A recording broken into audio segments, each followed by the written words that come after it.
తెలుగు రాష్ట్రాల మధ్య water war తారాస్థాయికి చేరింది. ఏపీ చేపట్టబోతున్న బనకచెర్ల ప్రాజెక్టు రెండు రాష్ట్రాల మధ్య వివాదానికి ఆజ్యం పోసింది. గోదావరి నుంచి 200 టీఎంసీలను కృష్ణా బేసిన్ లోకి తీసుకెళ్లేందుకు బనకచెర్ల ప్రాజెక్టు చేపట్టింది ఏపీ సర్కార్. దీంతో తెలంగాణలో పొలిటికల్ హీట్ నెలకొంది. కాంగ్రెస్ పై ప్రధాన ప్రతిపక్షం బీఆర్ఎస్ విమర్శల దాడి చేస్తోంది. దీంతో ప్రతిపక్షాల విమర్శలకు సమాధానం చెప్పేందుకు కాంగ్రెస్ రెడీ అవుతోంది. ఇందులో భాగంగా ఇవాళ ఇరిగేషన్ శాఖ మంత్రి Uttam Kumar Reddy power point presentation ఇవ్వనున్నారు.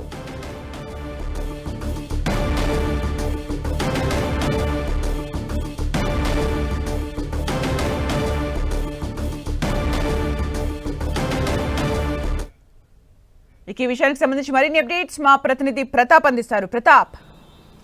సుమిత్ర, రెండు తెలుగు రాష్ట్రాల మధ్య గత కొంతకాలంగా సద్దుగా ఉన్న నేపథ్యంలో ఈ మళ్ళీ తారస్థాయికి చేరిందని చెప్పుకోవచ్చు. వాటర్ వార్క్ సంబంధించి ముఖ్యంగా గతంలో అయితే చూసినట్లయితే కృష్ణా వాటర్కి సంబంధించిన ఇష్యూ మీదే ప్రధానంగా ఉండేది.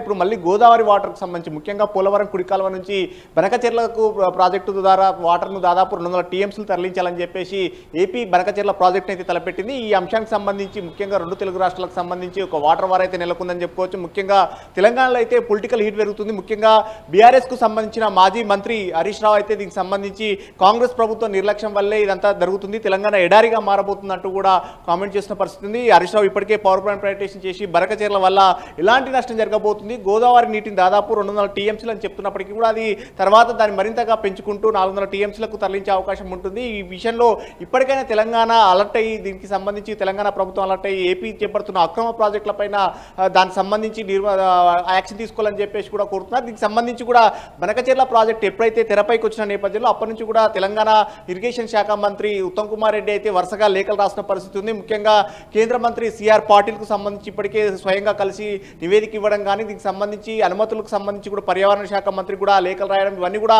వరుసగా జరిగిపోతున్న పరిస్థితి ఉంది. అయితే ప్రతిపక్షాలు చేస్తున్న విమర్శలు కానీ అదేవిధంగా తెలంగాణకు సంబంధించిన అంశానికి సంబంధించి కూడా ఈరోజు Uttam Kumar Reddy power point presentation ఇవ్వాలని చెప్పేసి నిర్ణయించారు.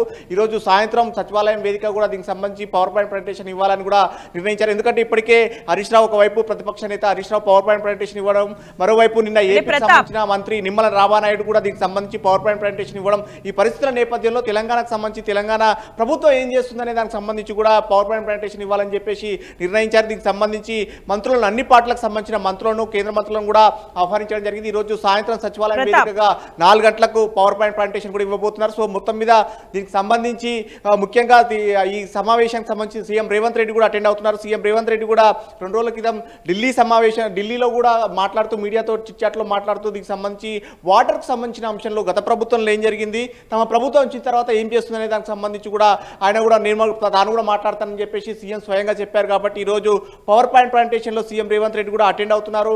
ఆయన కూడా ఈరోజు పవర్ పాయింట్ ప్రజెంటేషన్లో కూడా ఆయన కూడా మాట్లాడే అవకాశం ఉన్నట్టు కూడా తెలుసు. సో మొత్తం మీద దీనికి సంబంధించి పవర్ పాయింట్ ప్రజెంటేషన్ పైన ఒక ఆసక్తి అయితే వాతావరణం అయితే నెలకొందని చెప్పుకోవచ్చు. తెలంగాణ పాలిటిక్స్లో ముఖ్యంగా బీఆర్ఎస్ చేస్తున్న ప్రచారం ఏదైతే ఉందో, ముఖ్యంగా గతంలో కృష్ణాకు సంబంధించిన వాటర్ విషయంలో కానీ రాయలసీమ ఎత్తిపోతల సందర్భంగా జరిగిన అంశంలో కానీ ఇప్పటికీ జరుగుతున్న ఇష్యూకి కానీ సంబంధించి బనకచెర్ల ద్వారా మళ్ళీ గోదావరి వాటర్ను కృష్ణా బేసిన్లోకి తీసుకెళ్లే అంశానికి సంబంధించి ఏం జరుగుతుందనే దానిపైన కూడా మొత్తాన్ని బనకచెర్లకు సంబంధించి ఈరోజు సాయంత్రం మంత్రి Uttam Kumar Reddy power point presentation ఇవ్వనున్నారు. దీంతో ఉత్కంఠ నెలకొంది. అయితే ప్రధాన ప్రతిపక్షం బీఆర్ఎస్ ముందు నుంచి కూడా బీఆర్ఎస్ కు కౌంటర్ ఇచ్చే విధంగా ప్రెజెంటేషన్ ఉండనుంది. పెట్టుకొని ఈ అంశాలన్నింటినీ దృష్టిలో పెట్టుకొని ఇప్పుడు మళ్ళా 200 టీఎంసీల నీటిని తరలించేటట్లయితే కనుక తెలంగాణకు ఏ స్థాయిలో దాదాపు 150కి పైగా కృష్ణాలో అలకేషన్ చేయాల్సి ఉంటుంది. ఈ అంశాలన్నింటినీ కూడా దృష్టిలో పెట్టుకొని ముఖ్యంగా గోదావరి నది పైన తెలంగాణ చేపడుతున్న ఏవైతే ప్రాజెక్టులు ఉన్నాయో వాటికి సంబంధించి సీతారామ గారి మరికొన్ని ప్రాజెక్టులకు సంబంధించి వాటిపైన కూడా ఇప్పటికీ ఇంకా కేంద్రం నుంచి పూర్తి స్థాయిలో అనుమతులు రాలేదు. కాబట్టి వీటికి సంబంధించిన అనుమతులు తీసుకోవడం కానీ మిగతా వాటికి సంబంధించి ప్రాణహిత చేవలకు సంబంధించిన ప్రాజెక్టు సంబంధించిన అంశం పైన కూడా ఈ రోజు పవర్ పాయింట్ ప్రజెంటేషన్ ఇచ్చే అవకాశం కూడా తెలుస్తుంది. సో మొత్తం మీద వీటిని దృష్టిలో పెట్టు ఈ రోజు గోదావరి నది పైన సంబంధించిన ప్రాజెక్టులతో పాటు ఏపీకి సంబంధించిన ఇష్యూస్ పైన తెలంగాణ ప్రభుత్వం ఏ విధంగా పోరాటం చేస్తుంది, అంశాలను ప్రస్తావిస్తుందనే అంశాలకు సంబంధించి వీటన్నిటిని కూడా ఈ రోజు పవర్ పాయింట్ ప్రజెంటేషన్లు ఇవ్వబోతున్నారు. మంత్రి ఉత్తమ్ కుమార్ రెడ్డితో పాటు సీఎం రేవంత్ రెడ్డి కూడా పార్టిసిపేట్ చేసి ఆయన కూడా పవర్ పాయింట్ ప్రజెంటేషన్ ఇచ్చే అవకాశాలు అయితే ఉంటాయి. Thank you Pratap for the updates.